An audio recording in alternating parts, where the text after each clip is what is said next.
UP की CM Yogi Adityanath सरकार में वक्फ बोर्ड की संपत्तियों को लेकर सर्वे करवा रही है। ऐसे में हाल ही में बाबा विश्वनाथ की नगरी वाराणसी में वक्फ संपत्तियों को लेकर एक सर्वे कराया गया है, जिसमें सामने आया है कि वाराणसी में 25% सरकारी जमीनों पर वक्फ बोर्ड का कब्जा है। रिपोर्ट के मुताबिक वाराणसी जिले के कुल 16,037 वक्फ प्रॉपर्टी में से 406 सरकारी जमीनों पर हैं। वाराणसी की एडीएम वंदिता श्रीवास्तव ने टीवी9 डिजिटल को बताया कि यूपी सुन्नी वक्फ बोर्ड और शिया वक्फ बोर्ड की सभी 1637 संपत्तियों का सत्यापन कराया गया है। सत्यापन के बाद जो रिपोर्ट मिली उसमें ये पाया गया कि 406 संपत्ति सरकारी जमीन पर थी। इनमें से ज्यादातर पर कब्रिस्तान बने हुए हैं। कुल मिला के डिस्ट्रिक्ट वाराणसी में 1637 रजिस्टर्ड प्रॉपर्टीज़ हैं।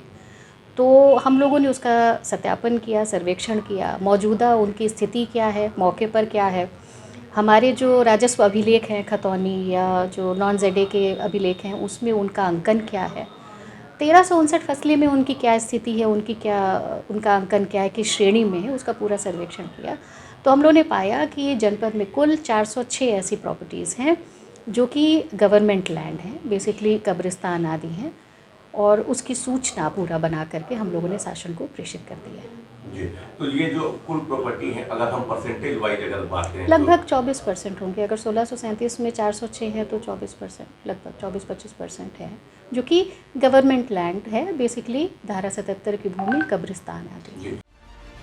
वंदिता श्रीवास्तव ने बताया कि रिपोर्ट तैयार कर शासन को भेज दी गई है। जैसा आदेश होगा उस हिसाब से कार्रवाई की जाएगी। हालांकि प्रशासन की इस रिपोर्ट पर कुछ लोग आपत्ति जता रहे हैं। ज्ञानवापी मामले में मुस्लिम पक्षकार मुख्तार अंसारी ने इस पर सवाल उठाए हैं। मुख्तार अंसारी ने कहा कि सरकार को गरीब मुसलमानों के प्रति दया दिखानी चाहिए। ये तो हो सकता है कि वक्फ की 2-4 प्रॉपर्टी सरकारी जमीनों पर हो, लेकिन ये संभव नहीं कि 25% सरकारी जमीनों पर वक्फ का कब्जा है। यदि ऐसा है तो सरकार रिकॉर्ड को सार्वजनिक करे। सबसे पहली बात तो ये है कि वक्फ बोर्ड भी तो उत्तर प्रदेश सरकार के ही एक पार्ट है।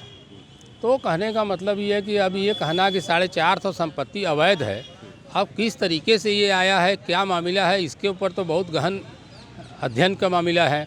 रहा प्रशासन की बात और उत्तर प्रदेश सरकार की बात, तो जो जिले से रिपोर्ट गया होगा वह उत्तर प्रदेश सरकार के मुखिया या जो लोग बता रहे हैं, ठीक है वो बता रहे हैं, मगर हम समझते हैं कि इतना ज़्यादा प्रॉपर्टी सरकारी ज़मीन पर मुस्लिमों का ऐसा कब्जा नहीं है और ना ऐसी बात है। कुछ हो सकते हैं मगर इतना नहीं होगा जितना बात आ रहा। बहरहाल वह पेपर का अध्ययन है।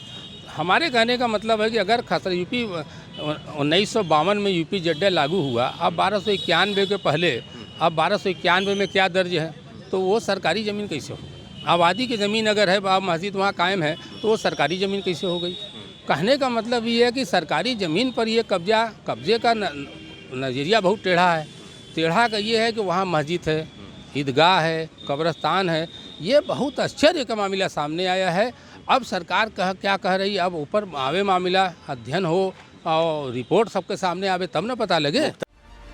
मुख्तार अंसारी ने यह भी कहा कि यूपी ZA कब लागू हुआ, राजा महाराजा और बादशाह नवाब कब से दान देते रहे, 1291 से दान में जमीन मिलती रही। अब उसका अगर कोई आधार बना ले तो आधा बनारस खाली हो जाएगा। दान में दी हुई जमीन सरकारी कैसे हो गई? मुख्तार अंसारी ने सवाल उठाया कि वक्फ अधिकारियों ने कैसे सरकारी जमीन को वक्फ की संपत्ति में दर्ज कर दिया। उन अधिकारियों और वक्फ बोर्ड के मुतवल्लियों के खिलाफ कार्रवाई होनी चाहिए।